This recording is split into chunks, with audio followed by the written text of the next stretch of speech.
We've all made good decisions and we've all made bad decisions. But what can you do before a decision is made that helps you get the results you want more consistently? On this episode, the framework for better decision making. This is Coaching for Leaders, episode 499. Produced by Innovate Learning, maximizing human potential.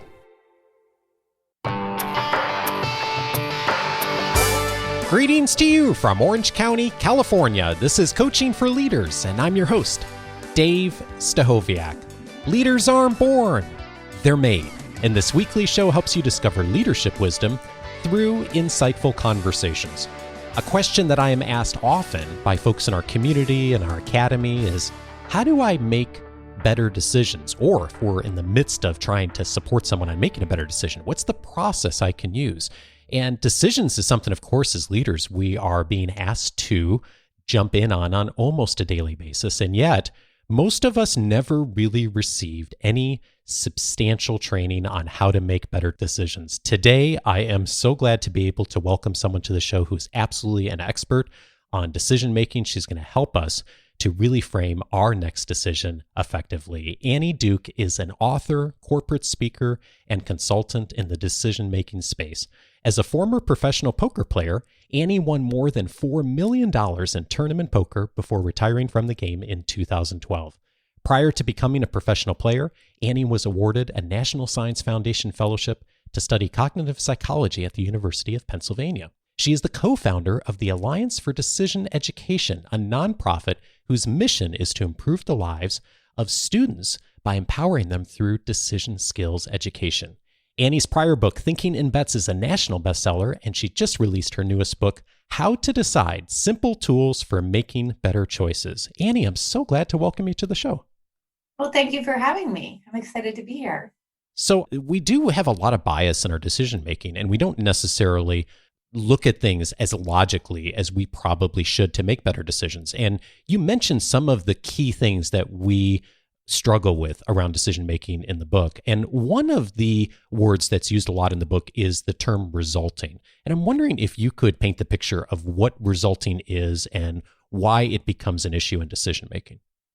Yeah, if I can, I'd love to just demonstrate it through a little narrative, because I think that if you can ground it in an example, people can really understand it better. So what resulting is saying, if I know how a decision turned out, that this tells me everything I need to know about whether the decision quality was good.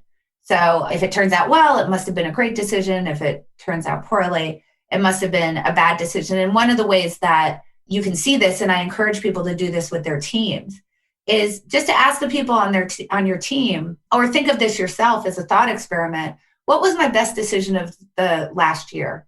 And just write that down and have people write it down. And then same thing, what was the worst decision that you made the last year?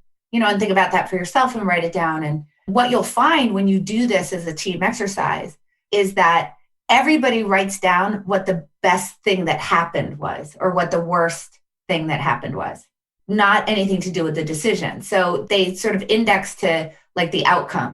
But of course, that's really silly, because that would be like saying, like, if I drive home drunk and I get home safely, that somehow that decision was a good decision. And yet you can see that that's the way we behave. Yeah, it's really amazing. And I think it really makes the point that you made.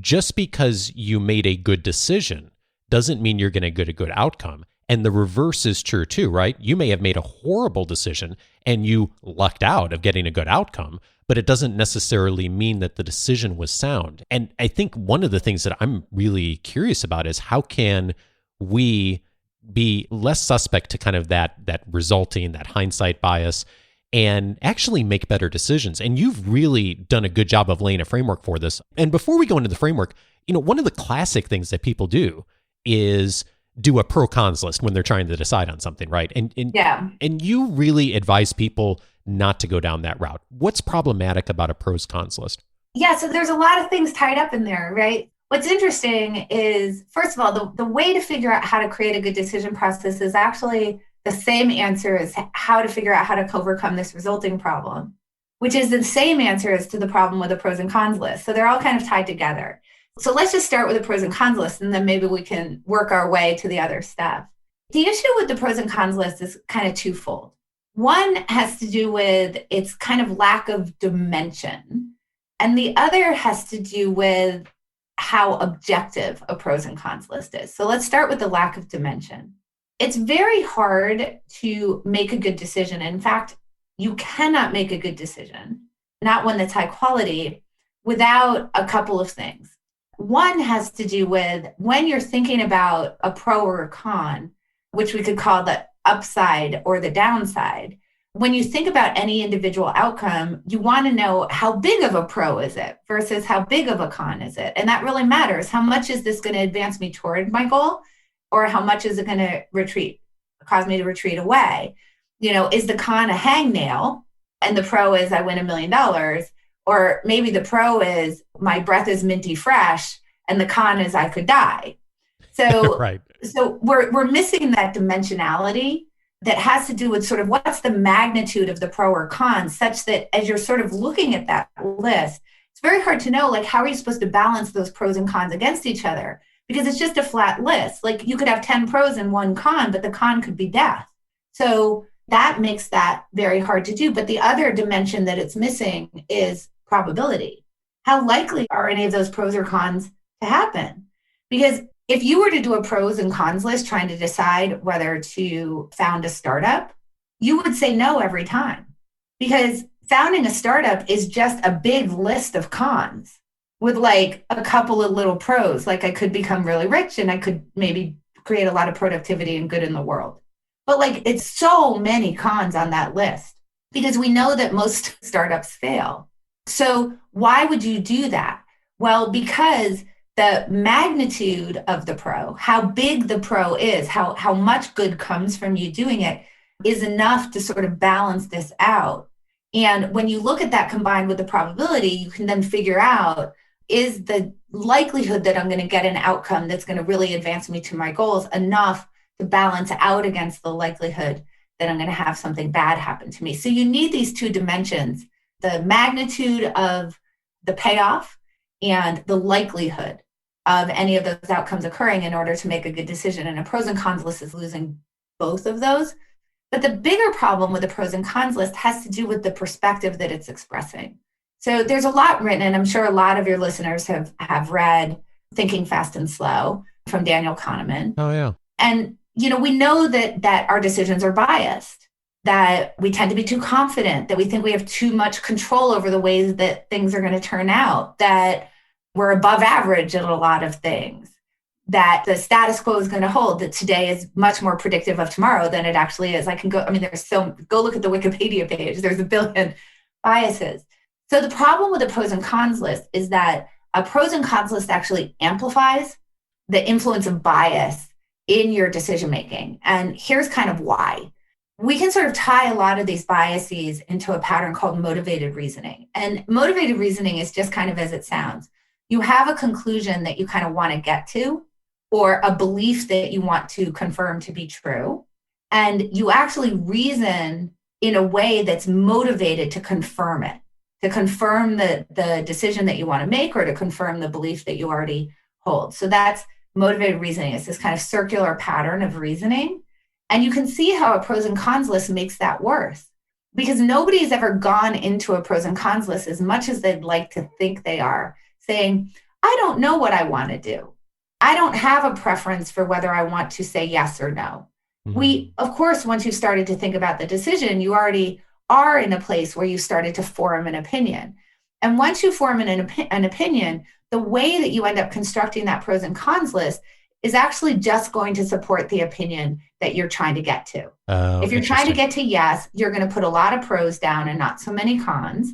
And if you're trying to get to no, you're going to put down a lot of cons and not so many pros. And I'm not saying that you're doing this on purpose. These are all things that are kind of happening under the surface.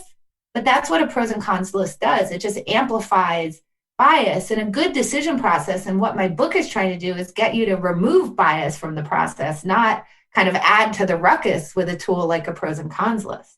Yeah, that's what I found to be really fascinating as I read through the model of really removing, we're never going to remove all bias, right? But removing a significant amount so we can think about decisions in a way that's a little bit more objective. When you're inviting people to start on this, where do you go? Could you maybe just walk us through how to think about this in a better way? Yeah, absolutely. So what we're trying to do is instead of amplifying bias, we're trying to dampen it. And to what you just said, you're not going to be perfect at it. In fact, you're going to be pretty bad at it because we all have these cognitive biases that we are sort of like built into our mind. But if you can reduce the influence of bias in your decision making, you're going to do so much better than people who aren't trying to do that. So it's like compounding interest. Like small changes are going to make really huge differences. So when I try to sort of get people to start down this path, I actually start with the resulting problem. And what I try to explain to people is, look, here's what's happening when you're resulting. The salesperson who, closed a huge sale, or the person who's maybe been in a slump for a month, or the investment that worked out or the one that didn't, and you're trying to figure out whether the decision was good or bad. And we're really bad with that. And the reason is that at the moment that we make a decision, there's all sorts of different ways that that decision could turn out, right? So we can think about something really simple, like I'm choosing a route to go to work. I could make it on time. There could be a traffic accident on the road. I could get pulled over. There could be a road closure. There could be bad weather. And on average, I'm trying to choose a route that's going to get me to work on time. But there's lots of different ways it could turn out. And just because I get to work on time doesn't necessarily mean the decision was good. That's actually a little bit separate and apart from it, unless I see that I get to work on time over and over and over again. So the point is, on one try, I don't really know very much. So what's happening, and the reason why we think we know so much, is because we forget about all those other ways that the world could turn out. So as we're sort of taking a look back to trying to figure out whether a decision was good or bad, we want to sort of reconstruct those other ways that things could have turned out, and then start thinking about like how likely were those things to happen in order to start to figure out, well, was this decision really good or bad? Because just because it turned out poorly, if that particular outcome was 1 of 10 and it was only going to happen 2% of the time, it's probably true that you just sort of got unlucky. And vice versa, if it turned out really well, and that way it turned out well was 1 of 10, and it turns out that it was only going to happen that way 2% of the time, now that I've had time to reflect on it, that means the decision was probably pretty bad. So I always start people there with kind of this retrospective, like how do you sort of think about whether a decision was good or bad? And you have to do it by kind of putting it back in the context of all the other stuff that could have happened. And once you understand that, it's pretty easy to get to, well, hold on a second, maybe when I'm making a new decision, I should be specifically mapping that stuff out so that I can think about the decision really clearly before the fact. And then when I do get an outcome, I can look back and think what my process is. And that seems to me would make everything a lot smoother. Yeah, indeed. And I'm also thinking about this through the lens of, like driving to work as an example. Like we have a lot of iterations of that and we can collect data over time. And of course, a lot of the decisions I think we tend to think of when we think about, am I making a great decision, tend to be major, like one-time decisions, right? Like we don't have a way to go back and then like take data over time if we made the decision 13 or 14 or 20 times. And so all the more important to have done some thinking in advance, right? Because we don't get to go back and redo it again and collect a lot more data. That's exactly right. Because so here's the thing. It's true. Like if you're choosing, a lot of the things that we're doing are kind of one-offs where we don't get a lot of cracks at it. If we're putting into place a strategic plan that's a 3 to 5 year strategic plan, obviously we're not doing that every single day. When we're deciding whether we're going to marry somebody, I assume, most people have the goal that they're not going to do a lot of iterations of that. So, whether it's in your personal life or in your professional life, a lot of decisions will sort of feel like one-offs. Not only that, with a lot of decisions we're making, we're pretty hyper aware that there's a whole bunch of stuff that we don't know. For one thing, we can make some guesses about how the future is going to unfold, but we certainly don't know. And, then when we also think about our own knowledge and what do we know, for example, about an investment we're going to make or a particular sales strategy or a software feature that we want to release and how much users are going to like it, that, the stuff we know is sort of a small little bit of dust. And the stuff we don't know is like the size of the universe. I mean, obviously we would all be making very different decisions if we were omniscient. So the thing though that's interesting is that once you start to realize, well, what I really should be doing is thinking about, as I consider a particular option, what are the different possibilities for the way that that option might turn out? And what's the probability? Like, what's the likelihood of each of those things unfolding? And you sort of map that out, and then you can compare that to other options because now you have a sense of the likelihood of good things happening versus bad things happening. You can do that for each option. Once you start to do that, what that does is it gets you to start to really think about how to fill in the gaps in your knowledge. And that's actually really important because, first of all, the gaps in our knowledge are the things that are influenced. That's the main thing that we have control over that influences our decisions in a negative way. So when we think about the fact that we don't really have control over the way that the world is going to unfold, one of the reasons we don't is because of luck. And you can't change luck. Luck just kind of happens. If something's going to happen 2% of the time, it's going to happen 2% of the time. You don't have control over what is going to happen, when you're going to see that happen. But the other reason that you have this sort of inability to really predict the future perfectly is because you don't know a lot. And that's the thing that you do have a lot of control over. So when you put in a good decision process that involves mapping these possibilities out and trying to figure out how likely those are, inherent in that is a question that you're asking yourself, which is, what are the things that I know that could help me to figure out what the possibilities are and how likely those are to occur? Also, what are the things that I could find out? I'll give you a really simple example of what happens when you demand that of yourself, even if it's something that you kind of wish you were omniscient about, but you don't know too much about, why it's helpful. So I'll just go through this exercise with you really quickly. So my computer is on a table. Well, it's a desk, actually. My computer is on a desk. Now, you can't see the desk that it's sitting on, right? Right. All right. So you've never laid eyes on this desk. So watch this. So Dave, give me a guess of how much this desk weighs. And you can give me like an exact guess, and then you could give me like the smallest amount you think the desk weighs and the biggest amount it weighs. Okay. I don't know, how much does the desk weigh? 150 pounds? Okay. What do you think the lowest amount this desk could weigh is? Ooh, I'm going to say lowest amount 50 pounds, highest amount 750 pounds. Okay, great. Notice that I didn't demand of you, like I let you give me a range, but in giving me that range, look at how much of the world that you just eliminated, right? Because if I told you that it was sitting on the back of an automobile, you wouldn't have guessed that the lowest amount it could weigh was 50 pounds. You would have guessed something much higher. Yeah. And if I said it was sitting on top of a cooler, now you wouldn't have guessed that 50 pounds was the lowest amount it could weigh either. Right. So it turns out that even though you can't see the desk, you start to think about what's called a reference class. Well, let me think about desks that I've seen in my life. Let me think about how much things genuinely weigh. Because I know a lot about how much things weigh. And you just eliminated a whole bunch of stuff in your decision so that if you had to decide, if I said to you, without letting you see the desk, can you come help me move the desk? You would know whether you needed to bring a friend, right? So that just helps you.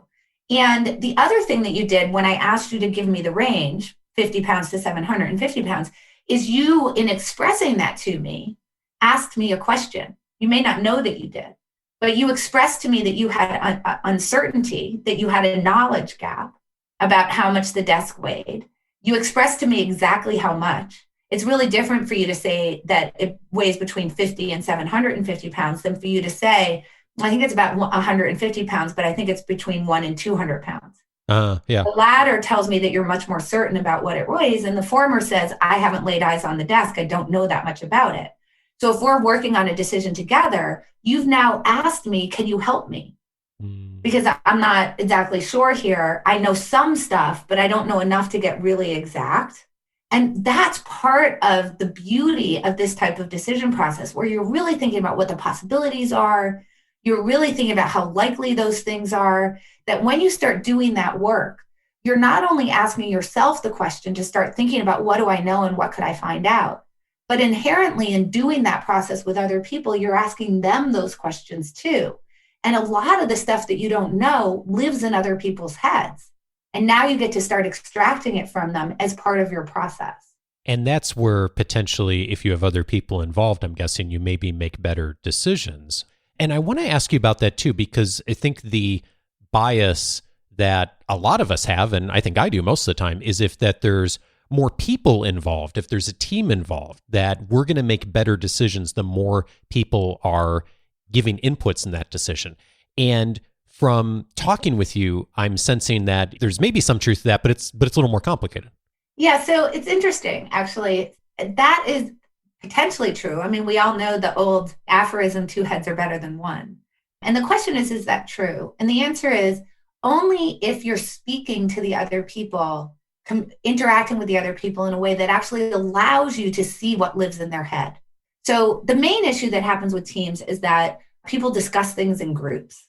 And as soon as you start to discuss stuff in groups, what happens, and we've all been in these meetings, right, is that a consensus starts to form. This is particularly problematic if the person who's in the leadership role or the person who's perceived to be a subject matter expert, or even sometimes just the person with the most charisma or who's the most articulate.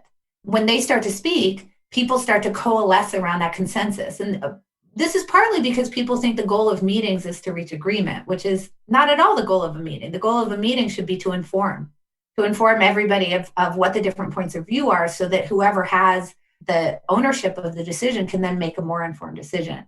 So there was a really elegant kind of example of this, of how people's points of view get suppressed in a meeting once you start to see consensus form. And it was done by Richard Zeckhauser and Dan Levy at Harvard. And it was the simplest study. They had these big sort of group lectures, with lots and lots of students in them that we all remember from college. And with one section of the class, they asked people to answer questions by raising their hands. So this would be the same as speaking up in a group setting, right? So when that happened and they had people, raise their hands, what would happen is everybody would sort of look around and see what the smart people were doing. And then once the smart people started raising their hands, these super majorities would form, where, suddenly everybody's hand would start to go up, answering that was the right answer to the question. But with another section, what they did was they asked them to answer the question using a clicker. So this is now private to them. And when the students were offered the opportunity to answer privately, all of a sudden those super majorities broke up and you started to see a much bigger spread of opinions about what the right answer is. And there's been lots of work in, organizational psychology, behavioral psychology that shows that this is basically what's happening on teams, is that once there's a consensus that starts to form, even when people have an opinion that runs counter to the consensus that's being formed, even when people have information that might be really useful to the team, it gets suppressed. So the question is, what is the really easy fix for this? So let me just ask you something. So we know that people don't like to disagree, particularly when they're on teams. We feel like being part of a team player is that we're all on the same page and we agree, and we certainly want to agree with leadership. So this is the question I have for you, Dave. Let's say I was trying to get your feedback on something, like whether a particular sales strategy was going to be profitable. And I wanted to get your feedback. If I'm getting your feedback, what is the thing that you need to know from me? What would I have to tell you in order for you to know that your opinion on the sales strategy disagrees with mine? Gosh, I guess you'd have to tell me what you're thinking already on it, where you're leaning, maybe what other people in the organization have said, who you've talked to already, that kind of a thing? Exactly. So here's where we can sort of unlock the magic, right? If I tell you what I think first, then if you have a different point of view, I have now forced you into a position where you must disagree with me, which is uncomfortable for most people. And it's particularly uncomfortable people who are junior. And if I'm in a leadership role or I'm a subject matter expert. So what we want to do is figure out a way, how can I get Dave to tell me what he thinks without offering my opinion first? So I could outline what the sales strategy is, and I could just say, can you tell me to map out a decision tree, right? Like just map out, what do you think the possible outcomes are of this strategy? Like if we think about profitability, is it going to increase sales by 25% or 15% or 5%, or is it going to be negative? Maybe tell me how likely you think those are to occur, and just have you do that without telling you what I think first. Now, this is very unnatural for most people because most of the time we think that our opinion is actually really important data. So I'll say, hey, we're thinking about this sales strategy. I really think it's a big winner, but could you look at it and tell me what you think? Does that sound familiar? Yeah. So what we want to do is take that piece where I say, I think it's a big winner.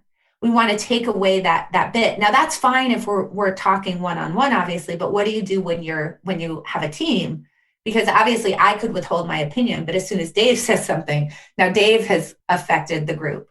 So it's really simple. When you have a meeting, you know what you're going to be discussing.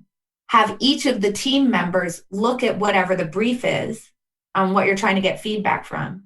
Tell them the feedback that you're trying to get, whether it's a forecast or, a rating on a scale of 0 to 5 about what they think the market opportunity is, or, whatever the feedback is that you're trying to get that's going to help you make that decision.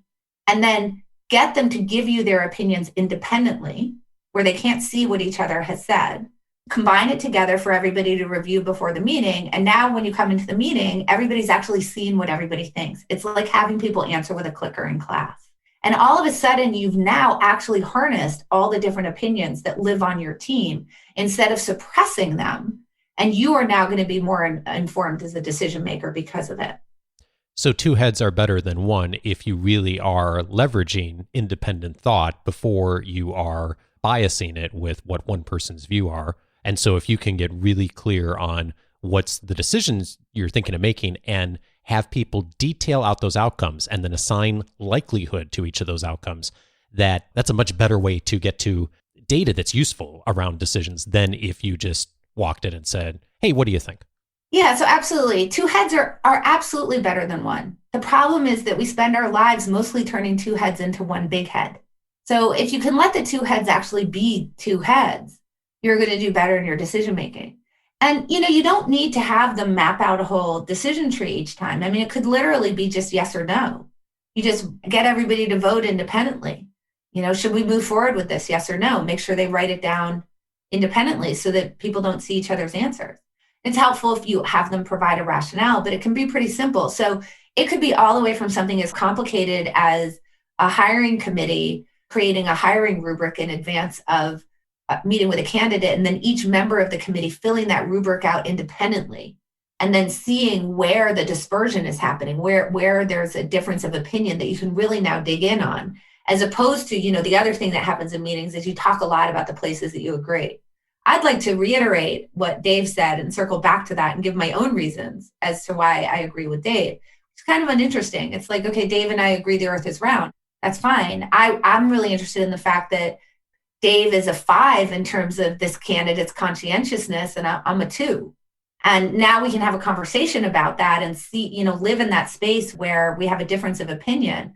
And that's going to inform the decision much better. And here's, by the way, another just key thing is that there's no reason that you and I need to agree about the conscientiousness of that candidate. Because in the end, we're going to take some sort of vote. There's going to be some sort of decision. And it's totally fine if we walk away and you still think the candidate's a 5 and I still think the candidate's a 2.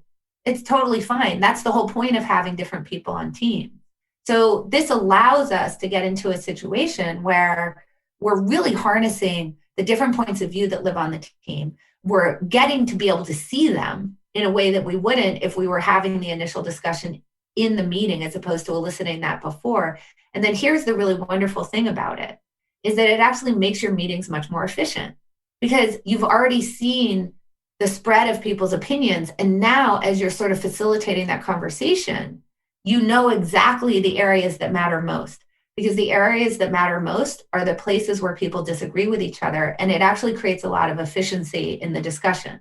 Yeah, I think your book is worth picking up just to get a team good at thinking about this and looking at the decision tree and getting to a place where if you did nothing else but do what you just described, which is you get independent input in advance to be able to make better decisions. Not only are you making better decisions, but like you said, you're working a lot more efficiently too, and you're not spending the time doing well, I agree, I disagree on things that maybe aren't as central to the process. And that's the value, I think, in spending time in advance of thinking through the decision, the potential outcomes, is I shouldn't say you don't. You're less likely to go down the road of like one person who's charismatic in the room and their, pet issue on whatever thing that might bias everyone else in the conversation that may or may not really be the most important thing for people to be landing on.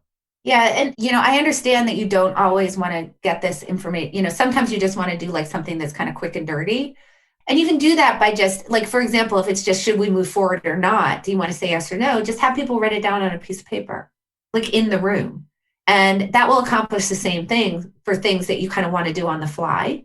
And by implementing the process independently, I get to actually find out what it is that they think. Mm.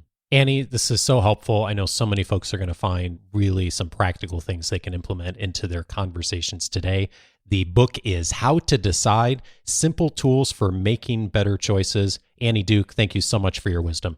Thank you so much, Dave. I really enjoyed this.